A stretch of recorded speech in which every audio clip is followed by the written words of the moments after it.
Welcome to Called Out Podcast Experience. I'm your host, Keikantsemang Lenoge, and I'm excited. If you have been following the podcast, you're aware that the first podcast was done by the man of God and who's in our midst. And so without wasting any time, I'm going to ask him to introduce himself. So man of God, can you please introduce yourself? All right, greetings, my sister. Also, greetings to everybody that is part of the viewership. My name is Pastor Ntsikelelo Isaac Nqonga. God bless you. Thank you so much.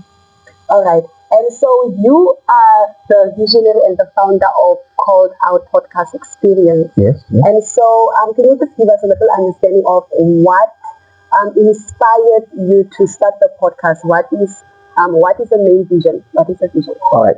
If you begin to look at Called Out Ministry, for example, or Called Out as a whole, the idea is not only to do ministry, but to do ministry which really deals with us winning souls, having a house for the souls, and raising the souls. To do seminary so that we are able to train other soldiers that are able to go out, support the team in terms of winning souls, growing souls in the house, and then obviously providing a space for them to be. So if you begin to look at the third aspect, it's partnership. To be able to raise an intercessory base, but also a resource base for us to be able to make the rest of the vision possible. Now, there's another part of the vision that has been going for a while. Part of it is really that to bring people to the conversations of the things that are happening behind the scenes, because there are incredible and great things that are happening behind the scenes. Conversations, dialogues, debate, monologues, those are great things that are really happening behind the scenes. And the desire was that other people must be able to experience that. But there are also many people that have questions for pastors, perhaps me, but also there are so many things that I would personally like to sit down and discuss with many different figures, some influencers, some just ordinary people, some people that have not yet thought that I would have or have a platform to really discuss these things with. But that would be then a body of truth that I would not want to get lost. So I want to prep it so that people are able to learn from it. That's why I call that podcast experience. Okay. And then getting from that, is there any limitation in terms of topics? I think many people, when they look at Christianity, for example, they might think that we might have a bias in terms of other things, if I put it that way. And so I hear you speaking of inviting different people to speak on the podcast so that they are able to give their own point of view. And then I'm assuming that because of Called Out being primarily Christian, that the point of view from your side would be Christian. And so how does Called Out merge the opinions of culture and then the opinions of the kingdom in a way that people are able to understand where maybe other things that maybe they must interpret within Christianity, and then we are able to give people the correct narrative concerning certain topics? The best way, there are two ways to answer it. I'll try to deliver both. One, Called Out podcast experience, the idea behind it is to communicate the message of Christ in the language of the people in the 7 mountains of influence. There's the mountain of family, there's the mountain of God or religion, there's the mountain of business, economics, the mountain of government. We have obviously the mountain of arts, culture, and then we obviously have like the other mountains. But we want to speak this language speak the message of the kingdom in the language of the people. That means a secular jargon or a platform to be able to discuss things that do not make somebody who is part of the show or part of what we are doing to feel like we are Christianizing or hallelujahizing everything that we are doing. So we want to be able to host different opinions. In fact, contradicting opinions, and then in the end strike a balance. And then obviously Christianity is a ministry of light. We believe that we are going to bring light to the culture, but obviously that the culture will enlighten us of certain things, and then there will be a balance. This is why Christians are not accepted in culture, and this is why light is required in culture.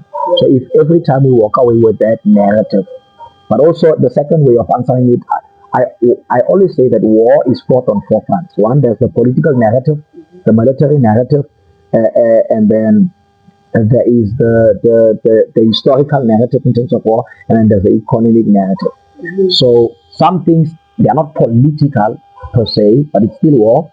Some things are not military per se, but it's still war. Some things are not economic per se, but it's still war.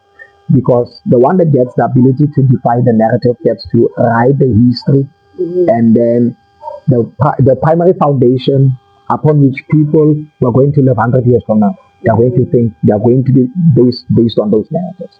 So that's why we say we want to protect concepts, we want to protect precepts, we want to protect education, we want to protect all the seven mountains, all the spheres of influence, so that the narrative is not hijacked.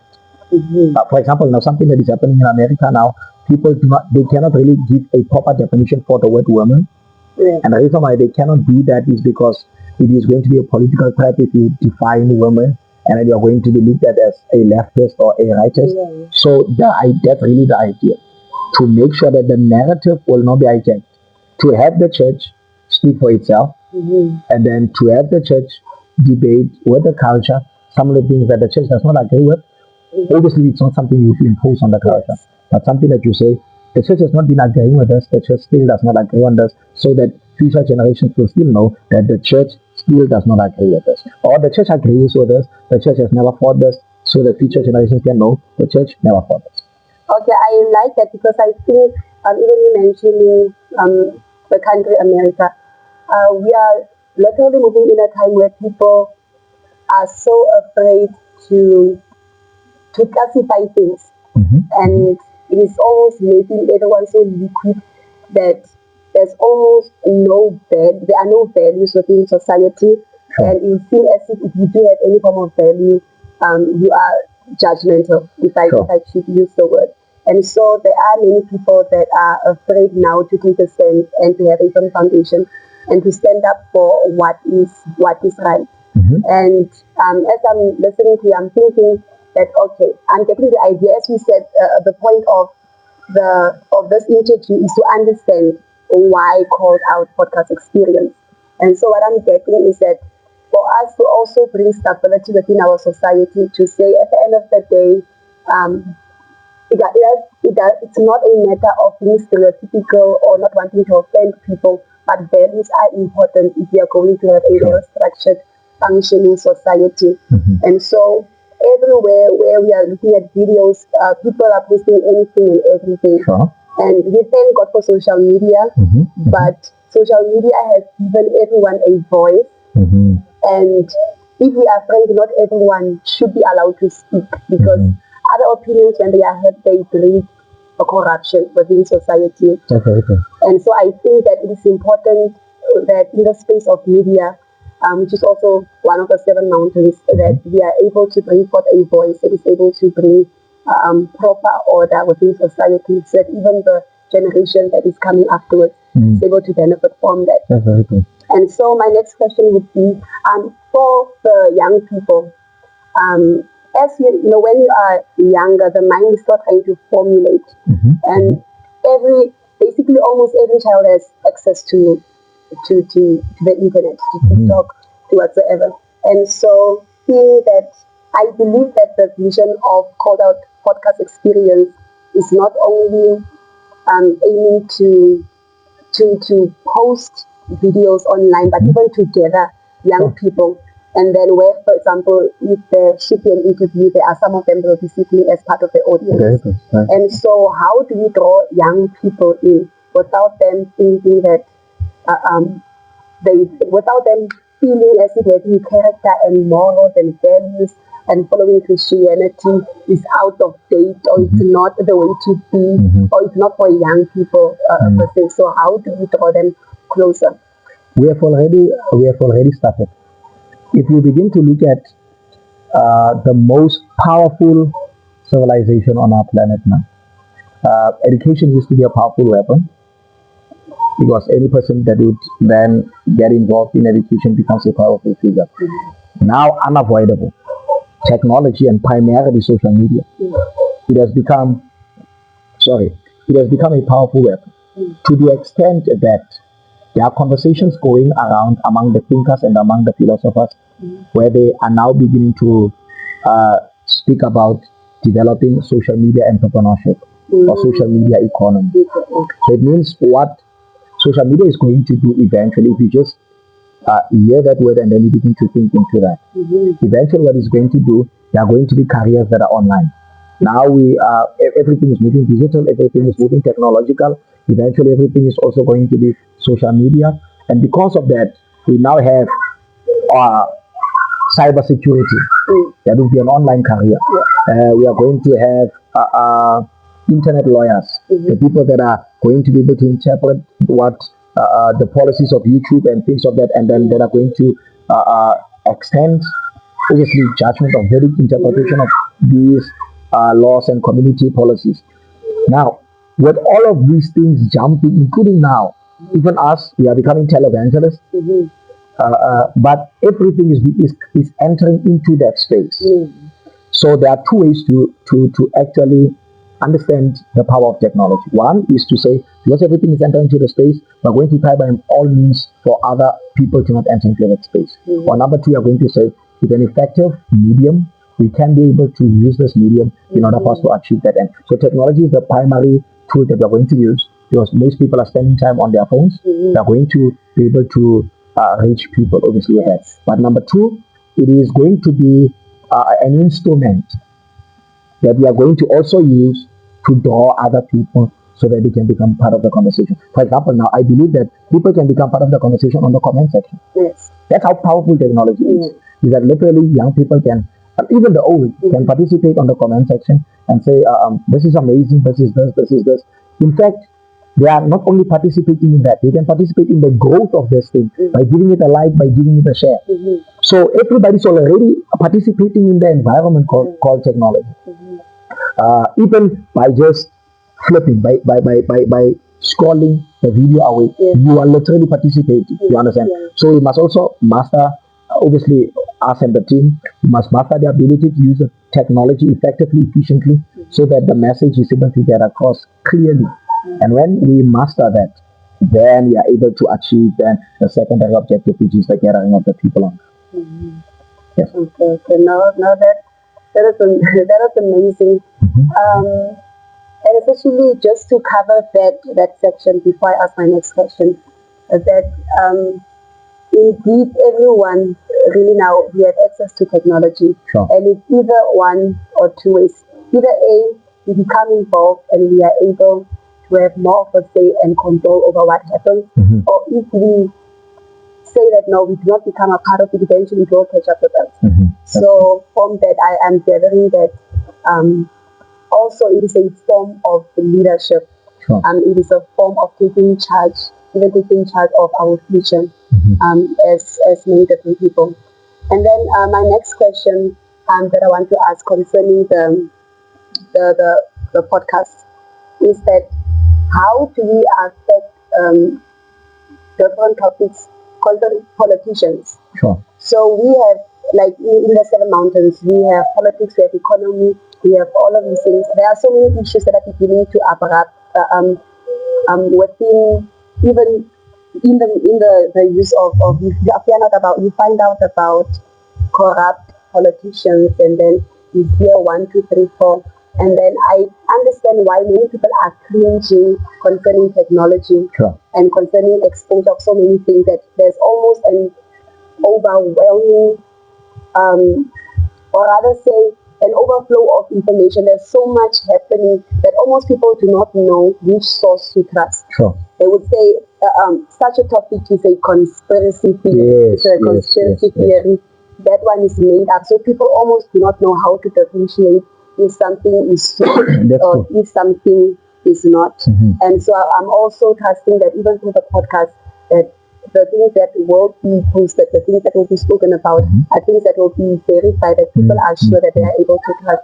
That's very cool. You know, actually, you're getting me to think every message, for it to be received, number one, you need to check the credibility and the integrity of the person speaking the message. You understand? So it is important for the church to arise even in the season, because the church is a credible institution.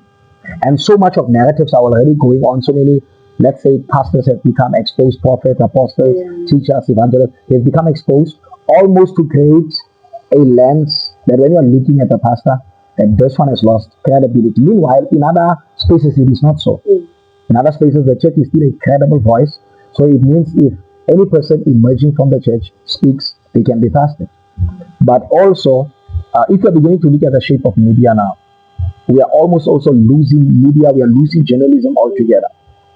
Almost to the extent that we can say the primary lens that every media outlet or media company communicates a message, let's say journalism, for example, when they're communicating news, they have a, how do I say, a philosophy and ideology at their foundation. And they believe that all news must take on this angle. When you speak news, we allow them to take this angle, including us. When we even speak like this now, our primary foundation is that we want to bring the message of Christ across to the language of the culture.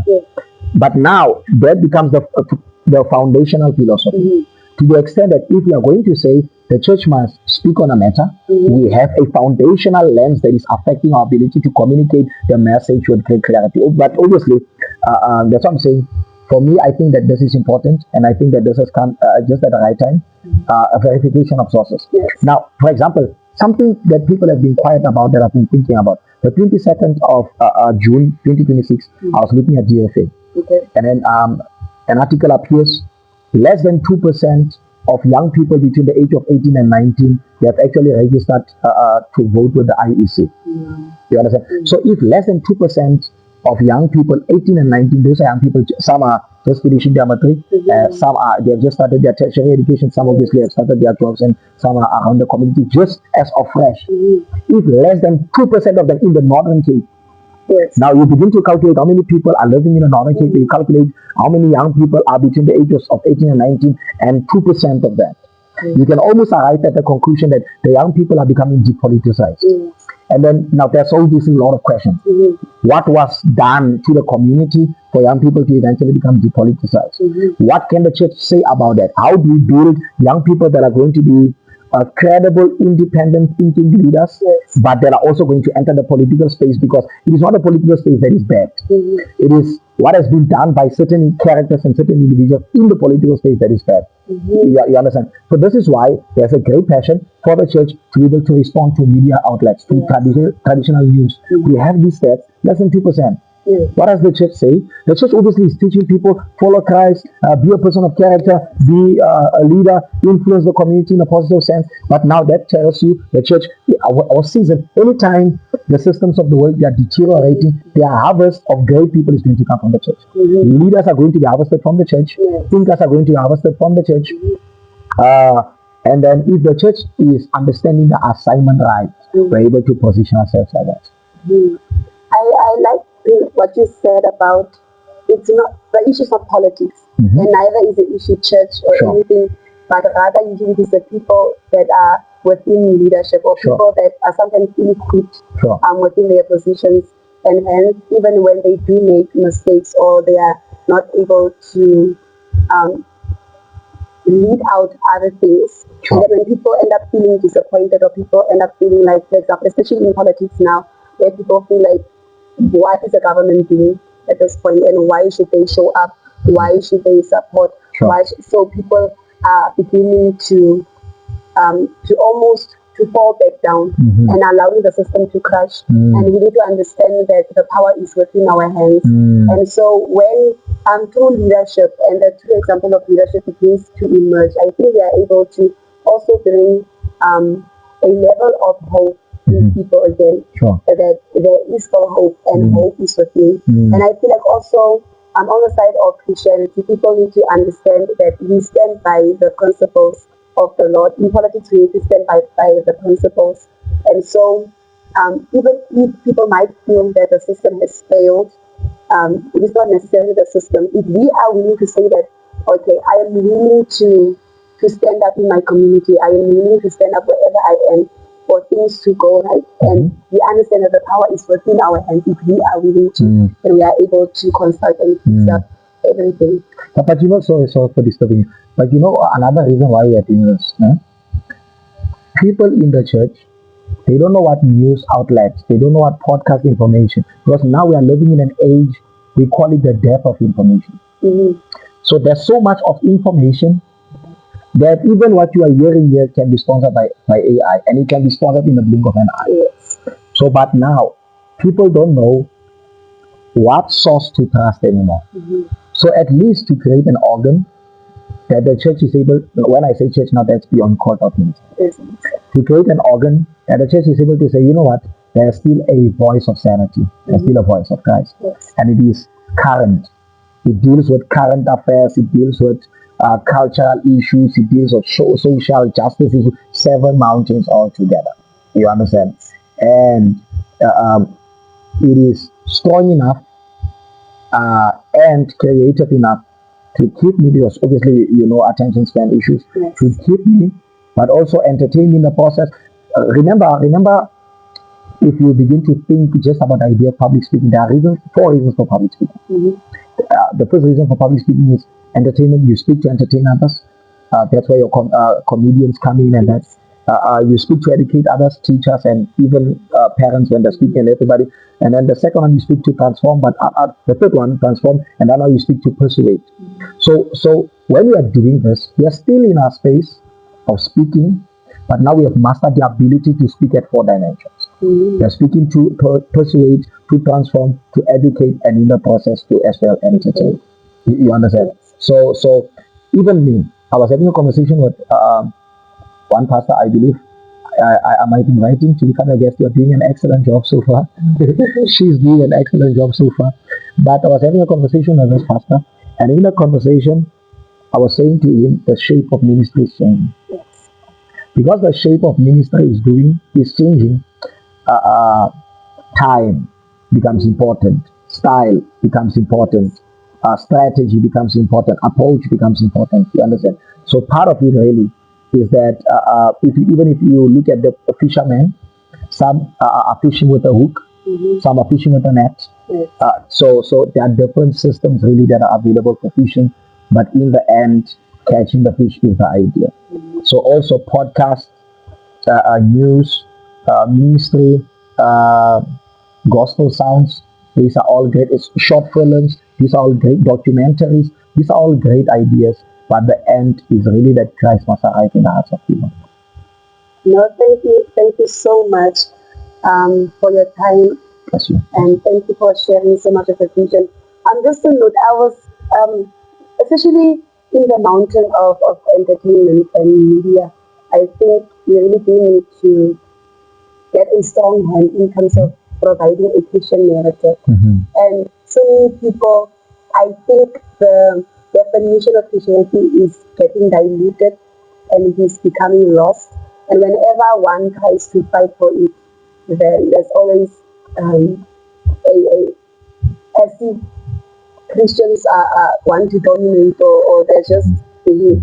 So I saw a movie the other time, and an actress, the actress that was acting in this particular movie. In the previous movie of hers that I watched, she was a gospel artist. She was speaking Jesus and all of that. In the second movie that she was acting in, she was speaking of the Lord and then speaking also of ancestors. And I realized that, if for a Christian the first movie and then they follow the episode, their first encounter of Christianity was through that. When they begin to follow that person and then they watch a certain movie and then they get the introduction of ancestors. So they begin to think we get Jesus. Another portal is open. Yes, another portal. And so it is very subtle how it fits in. But it's very fast. Yes, and you can see it is actually doctrine. It is teaching that is happening through media, through entertainment. And when you look at it, teaching happens easily through entertainment. And so people need to understand when you are watching entertainment, you are scrolling through TikTok, you are getting indoctrinated, you are getting taught.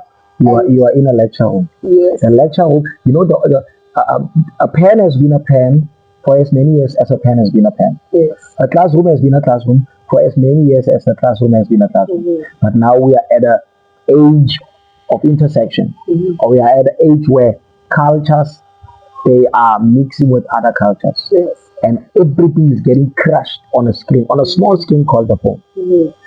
So now the lecture room has moved all of a sudden from 4 walls Yes. into the phone.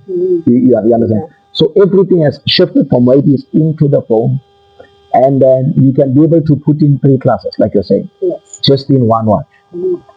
And then you can have a reputation of leading people to Christ 5 times. In fact, I think one of the things also you can do, obviously, is to also speak about these artists.